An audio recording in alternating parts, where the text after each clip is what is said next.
Hey, this is the progress report for this Wednesday in April, and so this is a program I've really been looking forward to hosting. In prior shows, I've talked about the fact that one of my good friends in the legislature, still in the Great and General Court, turned me on to this book, A Libertarian Walks into a Bear. That's a pretty good title. I mean, all of us that know those stories about, walking into a bar. No, this is about a libertarian walks into a bear. And I just couldn't wait to get to read it. And I went down and bought the last copy in our local bookstore. Then I went down and bought another last copy for a friend of mine. And I'm very excited to be able to say that Mike and I, who are both joining us via Skype, are happy to welcome the author of this book, Matthew Honglotz Hetling, or Matthew H.H. Matthew has one of those names that's kind of hard to get, but once you get it, you got it. I mean, it's not easy to forget, like, Sam Jones, or, that's a name somewhat evocative itself. But, it's a name that once you get it, you kind of got it.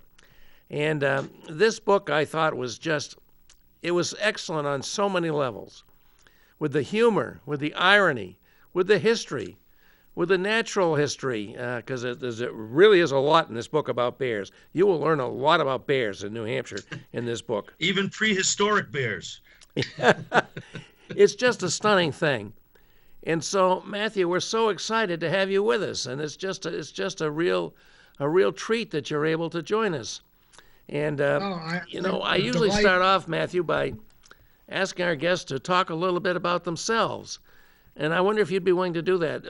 I'm wondering, I've looked at your short bio in this book, but I know you've been a journalist, an award-winning journalist, but is this your first published work of serious documentary work? This is my first full-length nonfiction book, and it actually kind of sprang out of a magazine article that I wrote. The magazine article, they said, give me 5,000 words. And my first draft was 32,000 words. So I said, well. You were almost there. Yeah, I was almost there, right. Hey, Matt, listen, before you wind up into this story, Bob started the program out right and then jumped right into the meat and potatoes of it. We need to hear your story. If you're willing to tell us a little bit about your background. Sorry, Bob. Yeah, no, you're absolutely right. I want to hear about his background. Your hyphenated name, explain that. I presume that may be a marital situation where you have is that that's usually the case. But tell us a little bit about your life and what you're doing here and what you hope to do here. Oh yeah, no, I'm delighted to. I grew up in upstate New York. Went to Chicago for about 10 years, and there I met my lovely wife, and adopted her name as half of my hyphenation. Before that, I grew up a Hetling. She was the last Honglotz that had a chance to carry the family name on. And so as a progressive, I thought that this seems like a good gesture to make, a pretty simple step. I'd always wanted to be a writer, but I got into writing professionally really kind of late in the game. I always, when I was a kid, I always saw myself writing like kids' books or that sort of thing. And then after I got done with college, I did not graduate, and I wound up just kind of working a variety of kind of odd, blue collar service sector jobs, and kind of like limped along that way with a bunch of oddball professions for a couple of years, including a stint as a poker player. And then how about that? Yeah. And then at some point, my wife was living in Maine with me. We were struggling to make ends meet, and she said, why don't you go down to the local newspaper and see if they'll take an article from you? And so they paid me $30 to write an article about the local theater was having a difficult time transitioning to digital screens. Like that was a big story for a while across the nation, was like the big Hollywood producers wanted to go digital. Every little mom and pop theater couldn't afford that $20,000-$30,000 outlay. And so that's what I wrote about. And that really led to me being able to transition into a career as a journalist. Yeah. So I had some success in Maine.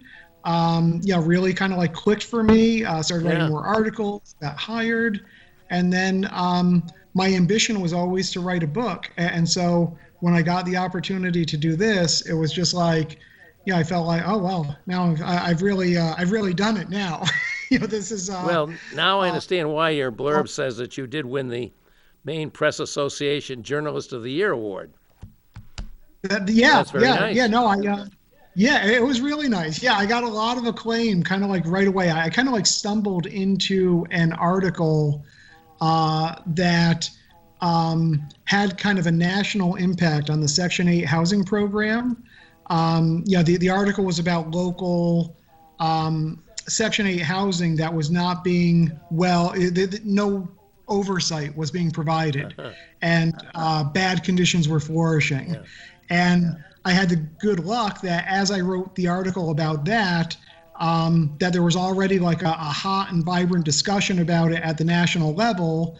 And our senator from Maine, Republican Susan Collins, was in a position to both hear about my article and to carry an argument to the folks who make those sorts of decisions. And so that story got me a lot of acclaim. And then it was kind of like the pressure was off in a way. And since I came from like a weird non-traditional background, I've always kind of like wanted to, tell stories in different ways. And I've never really thought of myself as a really beholden to the kind of sacred cows of journalism. As much as I appreciate them, I feel like there's a lot of flexibility and room to maneuver there. And so I've really been very, very lucky in that I've been able to focus on the stories and the projects that matter to me. You said something, tell stories in different ways. And that was one of the things when we actually get into the meat and potatoes of this book that I wanted to talk about, because this story is surely told in a way I've never seen before, which before we came on the air, I said, can we talk about a particular topic? That's what prompted that question too. But, and we'll get to that. But listen, I appreciate your backing up a little bit, both of you guys, because we really we try to focus on the people. Matt, as I'm sure you know in your experience, nothing good happens without some people doing it. Things don't happen automatically, and sometimes we forget to focus on the individuals that are doing the work to get things done. So we try to make it a point on the progress report of doing that with all our guests. Yeah. Now, I want to get to the $35,000 article you wrote. How did word? I'm sorry. You don't get paid $1 a word. I understand that. Probably would like $35,000. Yeah, I got to punch my check. Hold on a minute, fellas. Forgive me, but was that a specific article where they told you that we want you to go and take a look at this issue, or was it more wide open? How did you pick the topic? How did that come about? Yeah, I was really in a place in my career where I was writing for the daily newspapers, the local daily newspapers, and I wanted to write books, right? And so that was like the position where I found myself. And in my head, I didn't have any connections. I didn't go to the right schools. I wasn't hanging out with the right people. So in my head, I had this idea like, if I go, that there's a pathway to get there, that first I write articles for magazines, then I write really long articles for magazines, and then that will pave a transition to books. And so at this point in my career, I was pitching a lot of different articles to a lot of different magazines. And one day, the daily newspaper that I was working for, the Valley News, and support local journalism, it's important. The Valley News sent me to the town of Grafton, New Hampshire to do a story about a woman who was having an issue with the VA. The VA was not addressing her needs. She was a disabled Vietnam War era veteran. She was in a wheelchair. Her home wasn't handicap accessible, and she was in this like deathlock, years-long grudge match fight with the VA, trying to get them to get her house where she wanted her house. So I went there and I was like, talking with her about it. I was just kind of like, chit-chatting and breaking the ice at first. And she had a lot of cats, and I love cats. I love animals. And so I got to jump in there. You Yeah. say you love animals, but within 5 pages, you murder a kitten. All right? I've been waiting to pull the trigger on that one, Matt. on my hands, Mike. If I could bring that kitten back, oh boy, would I ever. So yeah, I'm talking to this woman. Her name's Jessica Soul, and Yes, and if you get I'd this say- book, folks, and I highly recommend you do, you will meet Jessica Soul and hear her story. It is a compelling story. One of the things that intrigued me about this book was the sympathy and depth with which Matthew portrayed these local folks in Grafton, even though they were doing things that were, I'm sure, very opposed to your political view of the world, how the world should be. It was just a nice touch that you did for her and so many others that are depicted in this book. And I think it was a great achievement. But in any event, continue on. Very much. And just to close that loop. I was talking with her about her cats, and she said, "Oh, I used to let them outside, but that was before the bears came." I thought, "Oh, I've never heard anyone say quite that before." What does it? Forget about the VA. The VA suddenly sounded boring. Tell me about these bears. And she started kind of like telling me about these incredible bear experiences that she had. One of which you just alluded to, which is that she was sitting in her backyard one night, and her 3 kittens were playing in the grass at her feet, and a bear came out and snatched up and ate 2 of those kittens. And it was gruesome. Actually, there was a line in the book that the editor asked me to remove because he felt it was too gruesome. It was something to the effect of, she couldn't say for sure whether the cracking of bones began before the mewling stopped, or something like that. There's a lot of those in this book. Those golden nuggets are interspersed throughout. That one didn't make the cut for good Well, reason. I'm glad I heard it. And so, she told me all these colorful bear stories. And so I started asking her neighbors if they had bear stories too. And they did. And it kind of became clear to me that something really weird was going on with the bears in town. And so then I turned around and I went to the magazine, and I first pitched it as, kind of not really that political. I pitched it as the Great Cat Bear War of Grafton County. And the idea kind of like developed from there, though, because as they loved the idea, and as they kind of like had more discussions with me about it, I started looking for an explanation as to why the bears in Grafton were weird. And I slowly came to understand that the bears in Grafton were weird because the people of Grafton were acting in a weird way. Ever so delicate. There's huh, the Bob? connection right there. I was waiting for that. That's beautiful. Yeah. So you're answering the question I was going to ask. How did you get on the project of Grafton, New Hampshire? Most people don't think much about Grafton. I notice in the book you remark upon the fact that at one time it had a kind of a tourist attraction called the Ruggles Mine. I don't know. I remember when what that they was mined active. there. Mica I was it? remember Whatever the it was. Ruggles Mine. And, that closed, and that was kind of a blow to the town because they didn't have much going for them. And yet the town became a real, it became quite an item, as you explained. And I'm going to ask you to talk about that. Yeah, well, you mean back in the day? Yeah. Yeah, so basically, I kind of talk about the history of this town, as I was going through it. And, it kind of became a little bit of a history of New England in a way, a tale of how the settlers, when they first came, about how bears were a very, clear and present danger, not just in the abstract, but all the time.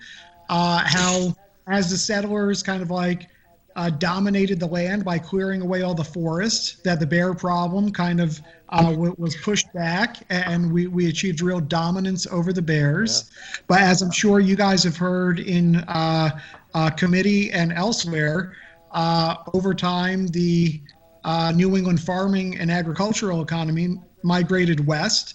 And so the forests all started growing back. And with the forests came the bears. And so Grafton had this kind of same agricultural boom, and then the kind of like slow drain that came after. But what was really unique about Grafton was that,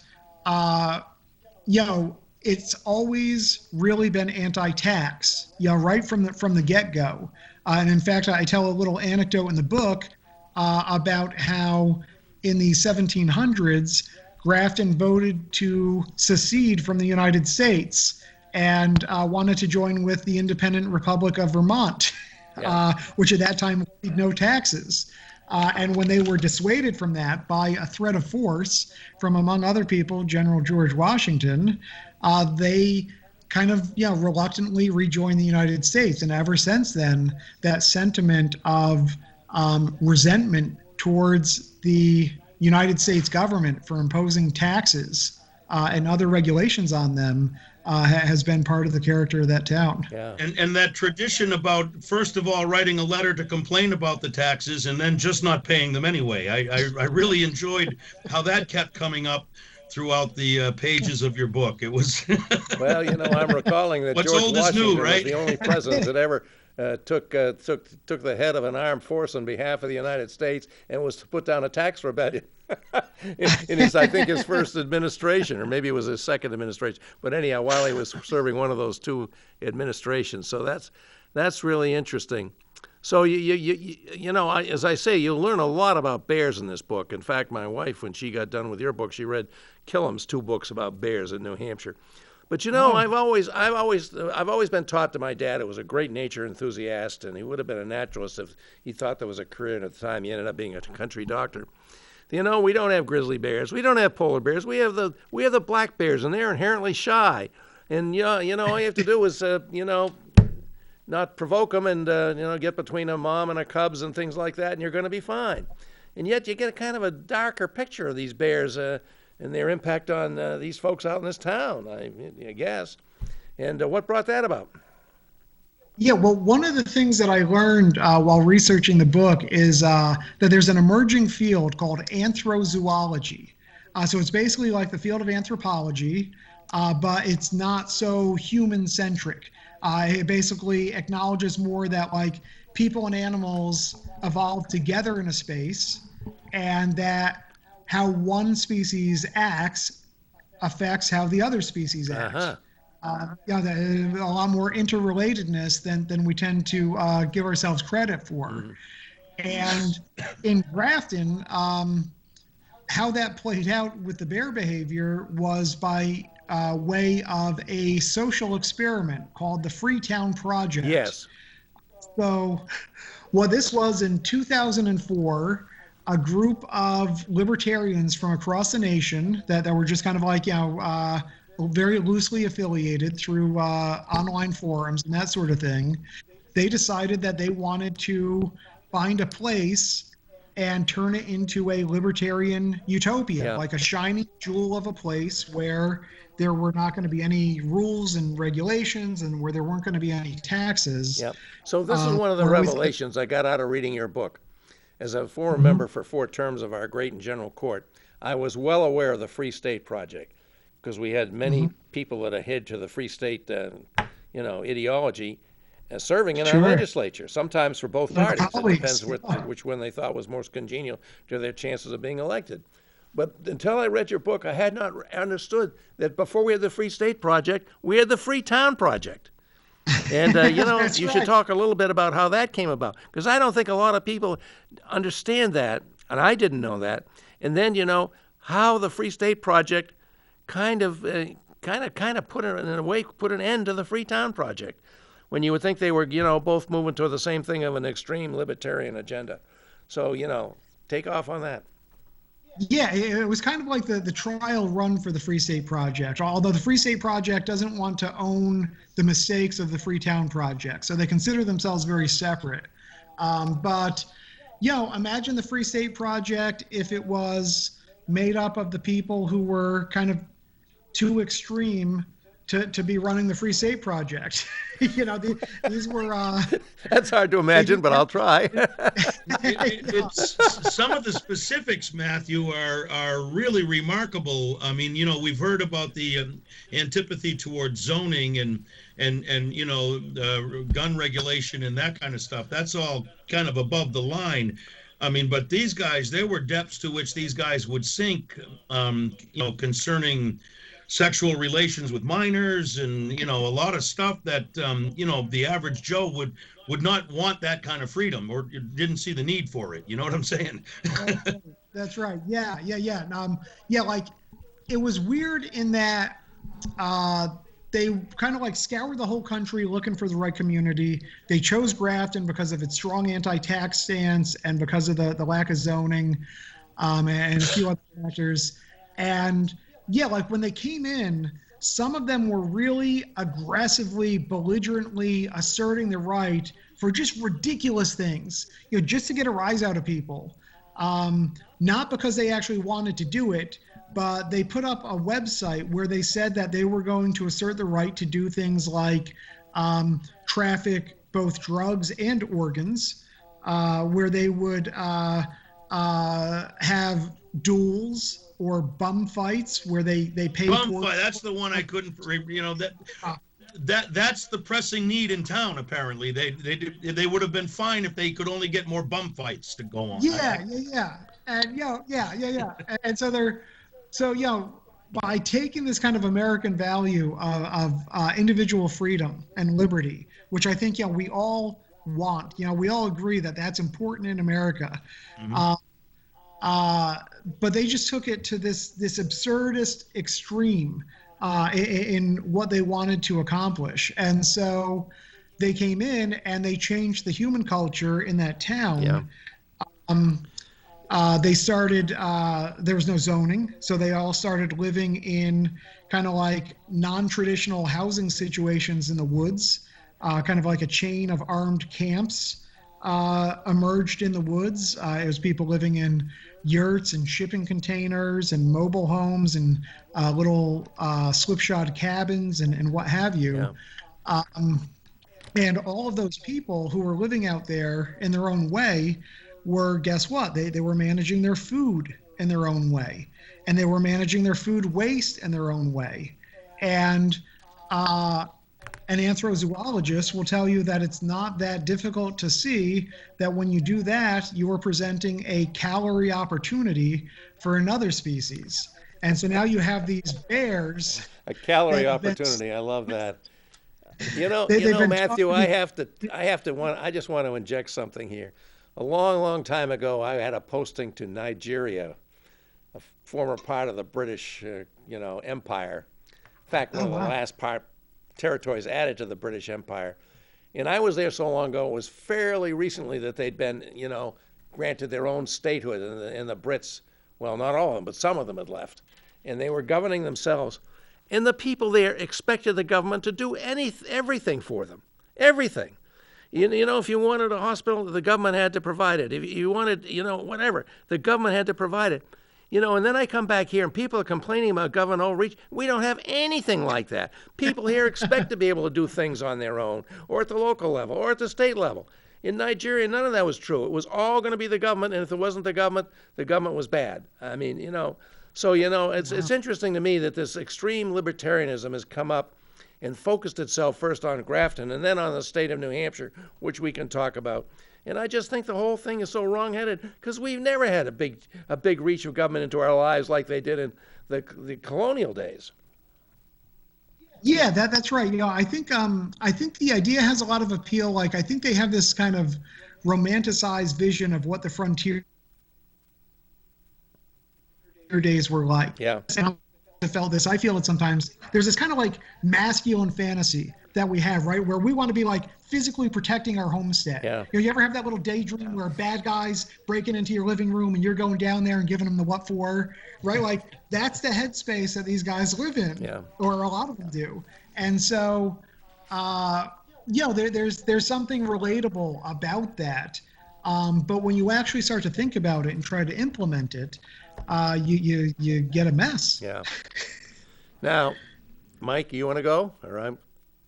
Well, I mean, there's so many directions that we can go in, but I think what I would like to do is introduce into our conversation a name that probably every single one of our viewers has heard before.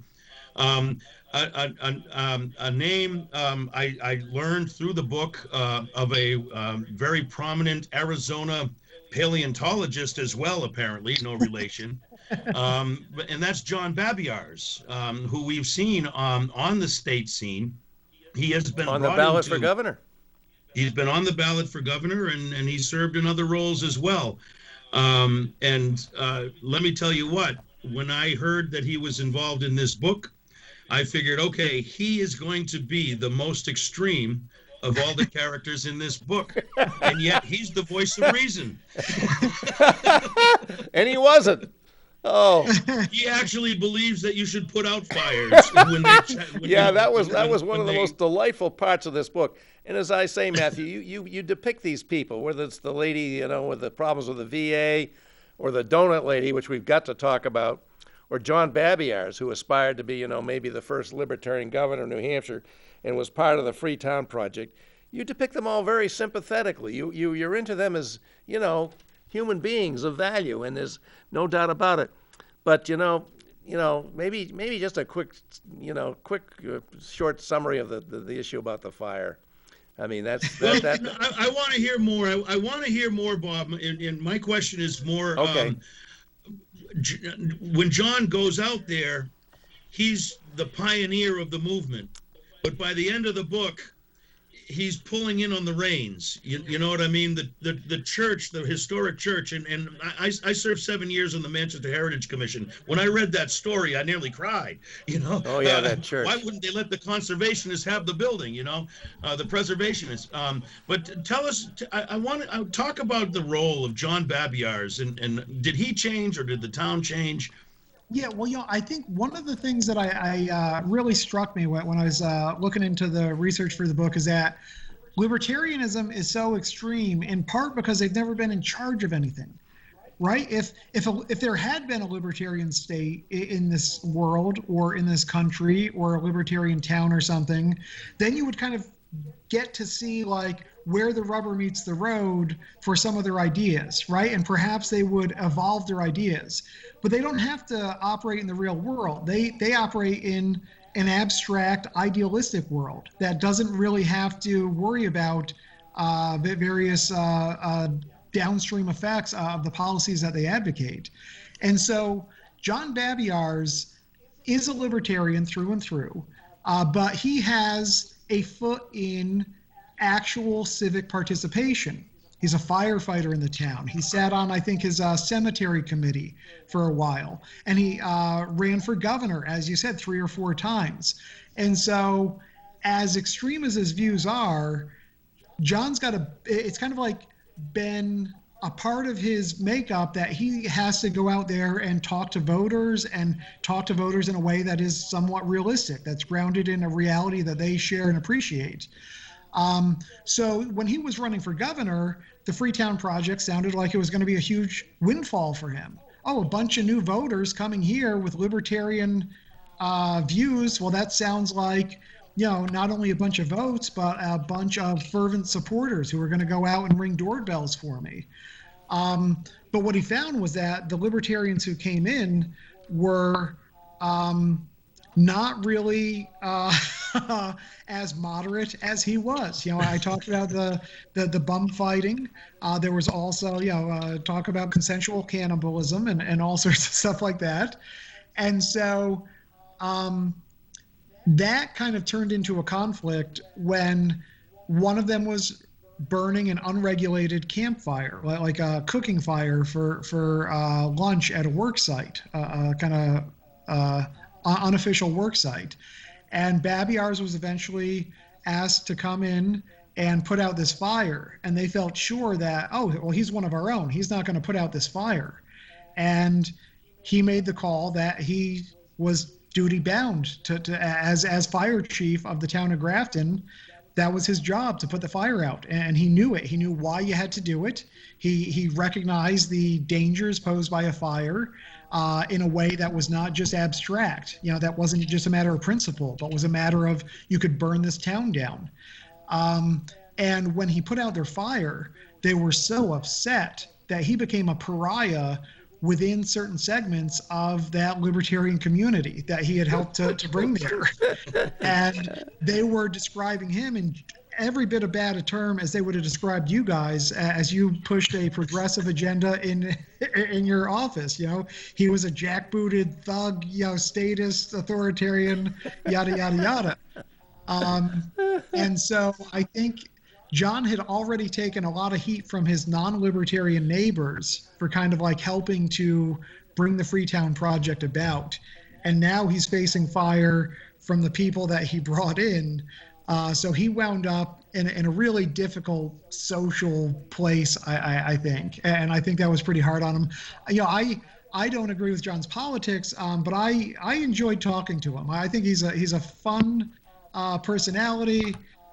He was very kind to me. He let it all hang out. He had frank discussions with me about the bears on his property and everything else. And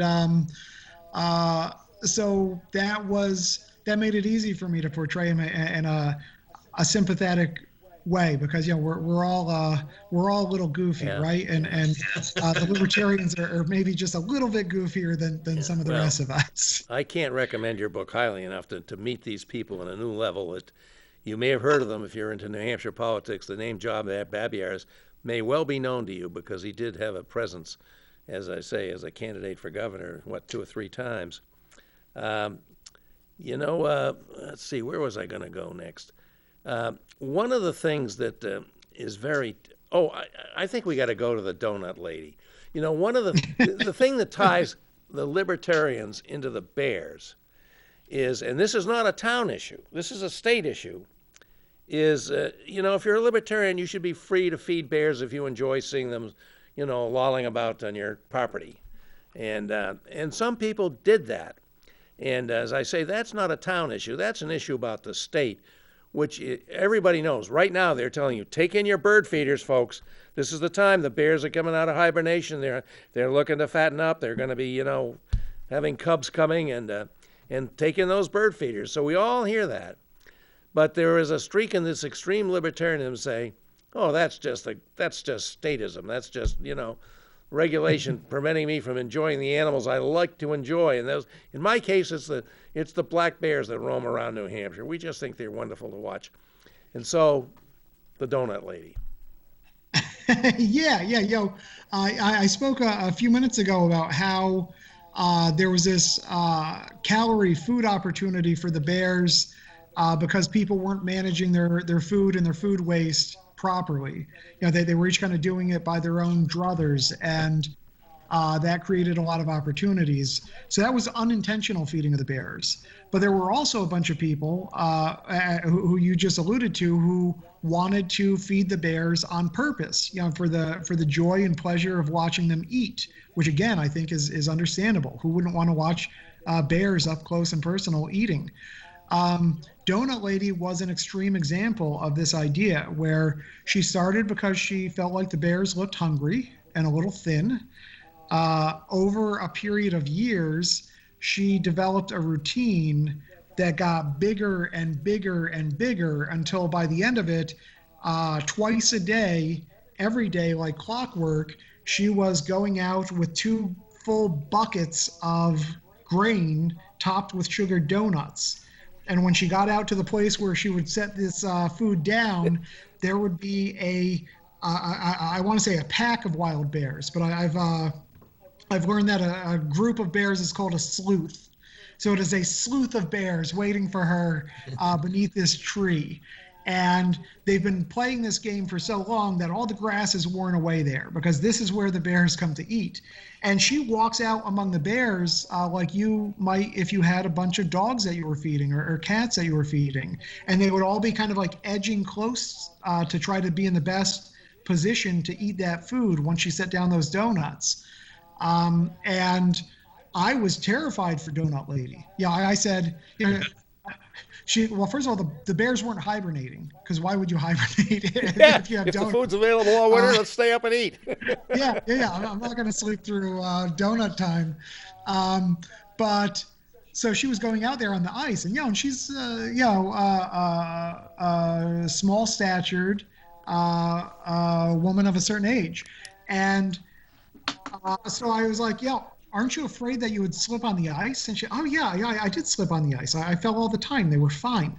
And so like, I expected like terrible consequence to befall her, and it didn't. And so I suppose what that shows is that she had a relationship with the bears that maybe she was assessing correctly. But I can't help but think that if something odd had happened, that it could have resulted in her death, or injury. Yeah.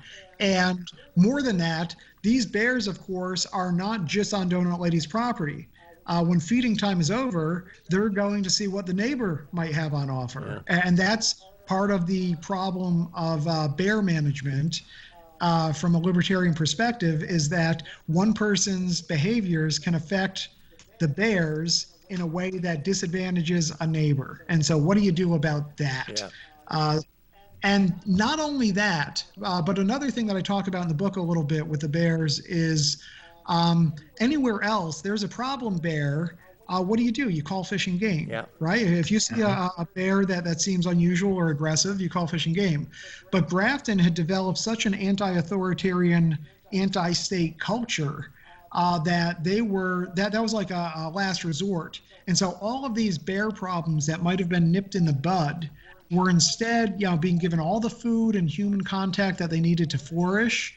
And, we're not, nobody was calling to regulate them. There were no experts who were coming to try to tamp this down, because nobody would call the experts in. So it was you grew quite a crop of bears in Grafton. And Matt, I'm sorry, Mike. One of the interesting things you do in this book is compare Grafton to some of the surrounding communities and how things are working out. And one of the communities that's pretty close by is a town called Hanover, home to Dartmouth College, my son's alma mater. And as I like to say, Mink the bear. Huh? And Mink the bear. And Mink the bear. Famous. Yes, it turns out that in Dartmouth, they had a bear that they even it was so popular as it was, pleasing the people by making appearances, that they named it Mink, apparently for a stream that it used to like to use for water source, Mink the bear. And so the contrast of how things went between Hanover and Grafton is just stunning. And there's just one little piece here. I got to read it, Matthew. Because both involve small New Hampshire. Well, Hanover's way bigger than Grafton, but New Hampshire towns in the same corner of the state, so to speak, and kind of different results. And as Mike says, this was the bear there had a name. Is called Mink. Mink's boldness is largely attributed to an elder realtor who liked to set out large piles of food to watch Mink eat, just like the Donut Lady did. Eschewing the bargain basement grain and supermarket donuts that made do in Grafton, he put out high-quality black-hulled sunflower seeds and maple glazed crullers purchased from the same diner bakery that fed Dartmouth professors. When her benefactor died in 2006 to 2016, Mink began plaguing the rest of the town like an indigent widow, now with 3 young cubs in tow. I just love that. And the story of what happened between Mink and the bears that were affecting Grafton is kind of telling. You wanted to just go a little bit on that? Yeah. It's another example of that kind of anthrozoology, and as much fun as I make of Grafton, I also make some fun of Hanover. Yes, you do. Because they're on the other end of the spectrum, right? These are the haves. And what happens when there's a bear problem with the haves? Well, the haves are going to get what they want. And in this case, the experts said, hey, this bear is a danger. You got to put Mink down. And people rebelled. They freaked out. They said, oh, no, you can't do this. And you had doctors writing letters to the newspapers and petition drives to save Mink, and phone calls to the governor's office from people who were apparently so well connected that the governor instructed the Fish and Game Department to come up with a solution other than euthanization. And so they spent a boatload of money to solve this problem. And they spent that money on personnel and equipment that basically allowed them to put a tracking collar on mink, follow her around town. You had all sorts of point people. If she showed up in a neighborhood, that neighborhood got texts from the town offices. There were recommendations to purchase the expensive bear-proof garbage cans, and the whole community worked together to try to make mink more timid and less comfortable around people, and it worked. Over time, over a period of years, they eventually convinced mink to prefer acorns to pancakes. Okay. Hey, Matthew, we yeah, got a call. We like to take our calls. Oh, let's do it. Hey, caller, thank you for joining us on the Progress Report. We have a great guest, and I hope you have a question or comment for him or for us, and go right ahead. I do. Thank you. Thank you for having this guest on, and I have been long concerned because I live in Manchester, and we have had some bears that have been found in the trees and have been taking down bird feeders and whatnot. And I'm likening it to what some of my friends are finding in Florida with alligators. And I'm finding a correlation here that's a little bit scary. I think we need to be very respectful and very thankful for God's creation of animals. But I also think, man needs to have, man needs to be a little more observant and controlling of what's happening. And so I'm very interested in what you guests might have to say with respect to alligators and bears, and I'm going to hang up and listen. Okay. That's an interesting comment. Thank you Great for calling. question. Yeah, well, what a great question. And I'll have a nightmare about a crocodile in a way that I will never have a nightmare about a bear. Because one interesting thing, all right, first of all, there's a lot of similarities here, right? You have an animal population that's capable of doing real damage to a person in a bad situation, and you have people who are impacting the culture of those animals. And you can do terraforming. You can build a community that encourages or discourages alligators from coming in. You can do all sorts of stuff. But then you don't get those nice water features. Right. You can have strict laws about alligator feeding, or loose laws, or all sorts of ways that you can manage it. But one key difference between a bear and an alligator is that an alligator runs probably, this isn't a real number, but something like 90% instinct, 10% thought. Alligators and crocodiles, they did most of their evolving many millions of years ago, right? They got something that worked and they've stuck with it. Bears are much, much more closely related to people in terms of their gray matter in their head. So a bear, particularly a black bear, is a problem solver. They're very opportunistic, so that when the donuts dry up, they can go looking for acorns. And if there's no acorns, they can go eat Jessica Soul's cats. They can problem solve, and they can really think and assess things in ways that are amazing. You mentioned Ben Killam, your wife read Ben Killam's books. He talks in those books about how bears can count to 12. And now a gorilla or a great ape can only count to 3 or 4. So that means that bears might be smarter than great apes. In your book, Matt, you talk about bears that actually could strategically position themselves to avoid the headlights of a car pulling into the driveway. I mean, that's abstract thought, beyond some third graders, Absolutely. Yeah, absolutely. Yeah, no, they are, they're wicked smart. And that is why they can really take advantage, or, their behavior can be impacted much, much more quickly than I would imagine a crocodile or an alligator's behavior could be impacted, because they don't have to, go through generations of evolution. They just have to see an opportunity, figure it out, or watch another bear that has figured it out. And before you know it, they are opening your fridge and seeing if you got nice beer in there. Yeah.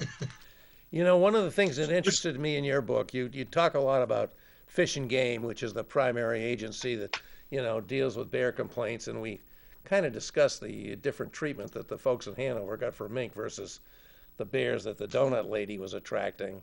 And certainly that's pretty dramatic.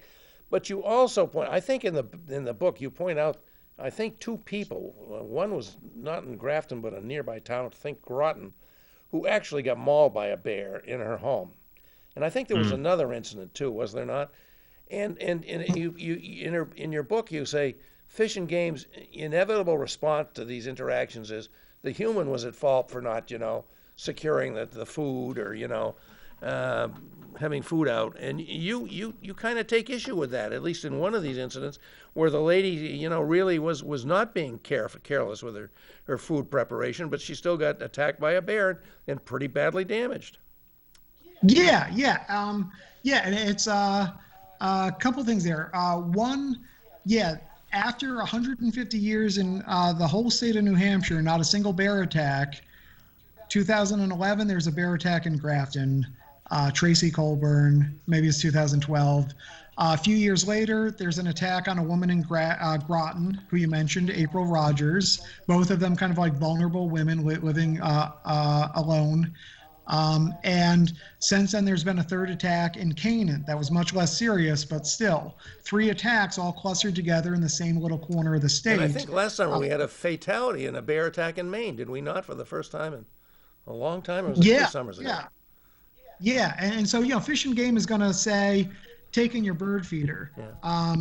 And to an extent, like that is the correct answer. It's by default probably most often the correct answer. But what else are they going to say? What is actually needed is perhaps changes to laws that discourage bears and bear attacks, or they need a well-funded department that can go out and trap any bear the instant it becomes any sort of a problem, or they can accept more responsibility or be more transparent about the fact that they've actively grown New Hampshire's bear population. New Hampshire's bears are in a sense a wild natural population. But in 1950, there were almost no bears in New Hampshire, right? And they've only made this wonderful comeback because the state policy has really actively focused on growing them because we see them as an asset for our state. And I just think it's a little disingenuous to kind of pretend that when there's something to be gotten from the bear's presence, that we're all going to pat ourselves on the back as the folks who run the state. And when there's a bear problem, we're going to point at a vulnerable woman living in a trailer home, telling her that it's the fault of her bird feeder.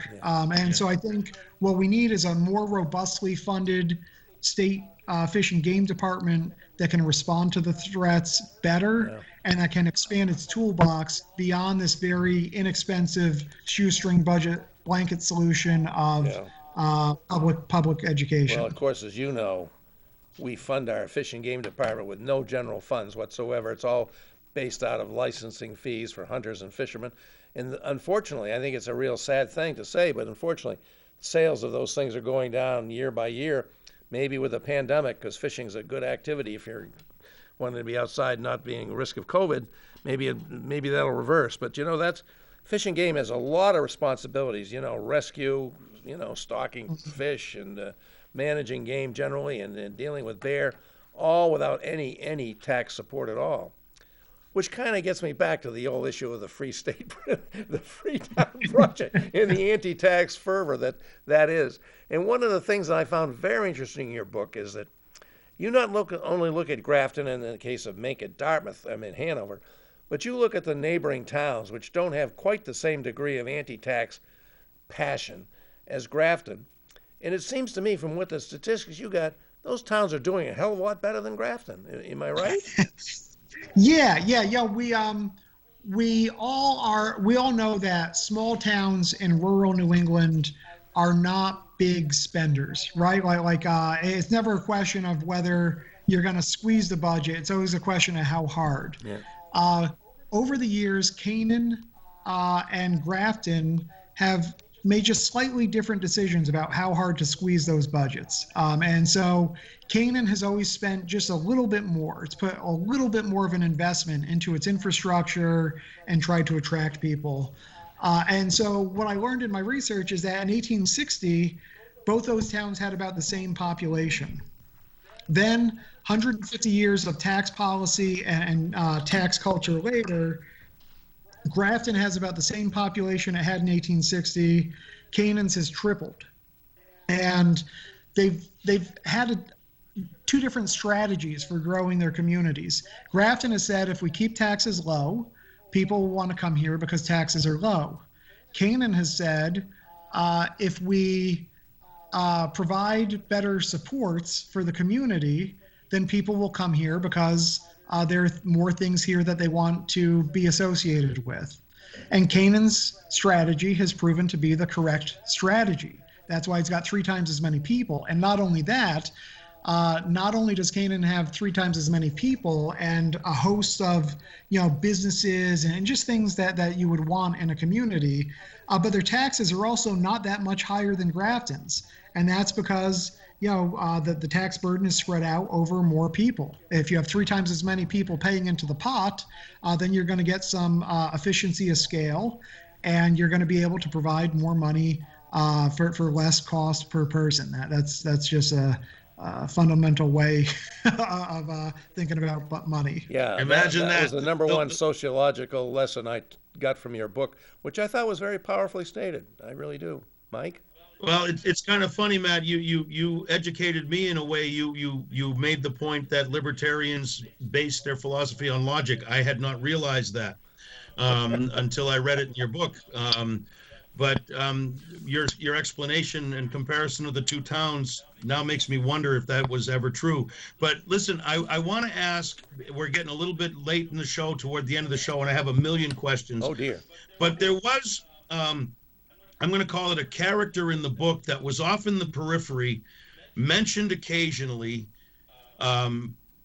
put through a lot of difficulty. For example, town meetings that went till midnight, and that's the other people of Grafton. And I don't want to say the good people of Grafton, because they were all good people. They just had different ways of doing things. But what about the folks that were there before?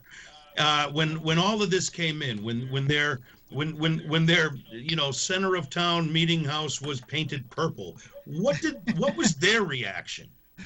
Well, early on, when this website first went public with ideas about trafficking organs and drugs, people went ballistic. It went over like a lead balloon, as you would expect. But what the Freetowners found, the libertarians found over time, was that they didn't. The longtime native Graftonites didn't like the idea of outsiders coming in and changing their town.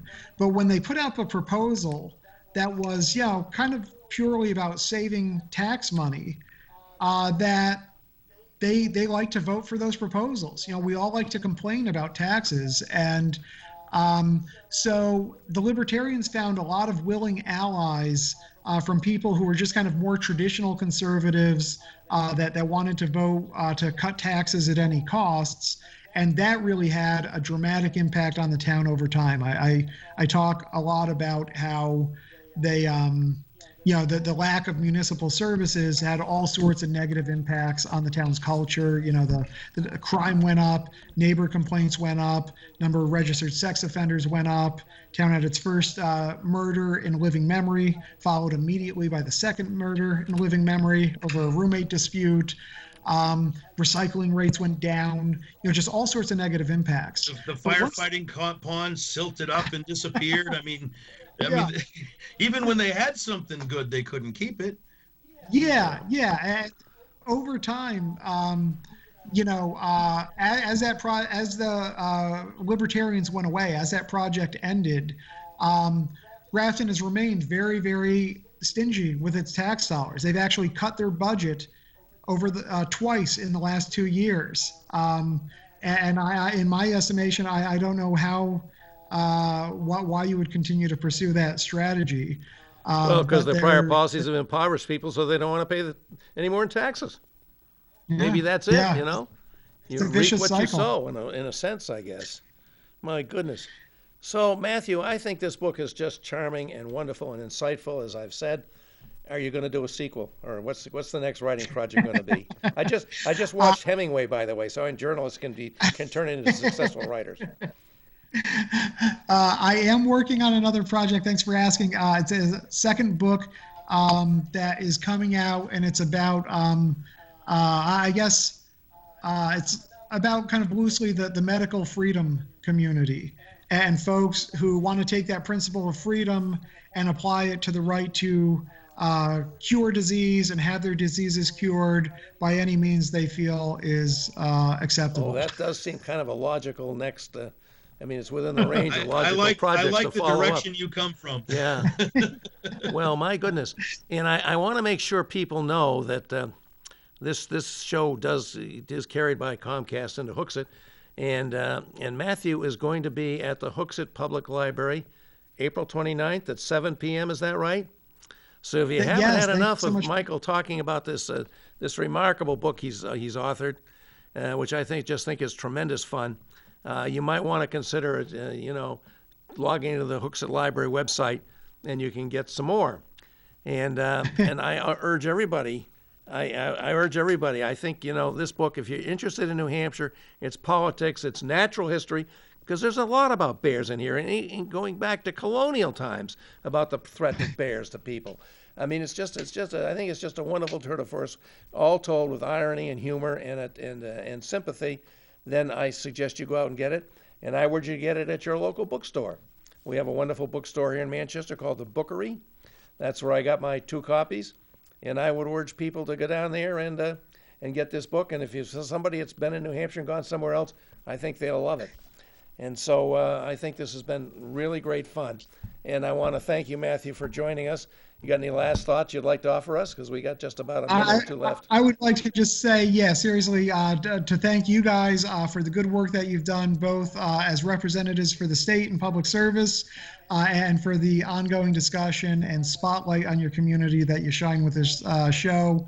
It's wonderful work. It's a great example of civic pride and the sort of goodwill and energy that I think we all need a little bit more of in our lives. So thank you guys very, very much. And if you see a libertarian, have a discussion with them. They're not radioactive. Yeah. And I think conversations across the political aisle can only help us all. The late, great Pete Seeger apparently always said that. Don't talk to the people you agree with. Talk to the people you want to get to know because they have different opinions. That's what you should do. Right. So that is very, very sound advice. Really? Pete Seeger's town. Yeah. He and a 10-second story. Pete Seeger's grandson, Tao Seeger, and I went to high school together, and we did a protest where we said we wanted to wear hats in violation of the school policy, and we both got in trouble for it together. Amazing. What a nice connection to make at the very end of the show. Well, Mike, this has been good. Matthew, so much thank you for joining us. Great meeting you, Matthew. I was so pleased that my friend recommended this book, and now, as you can tell, I'm a big promoter, and it's been really a wonderful hour to spend with you. And we'll be back next week with another progress report. I don't know what we got up for next week. Do you, Mike? Do you remember?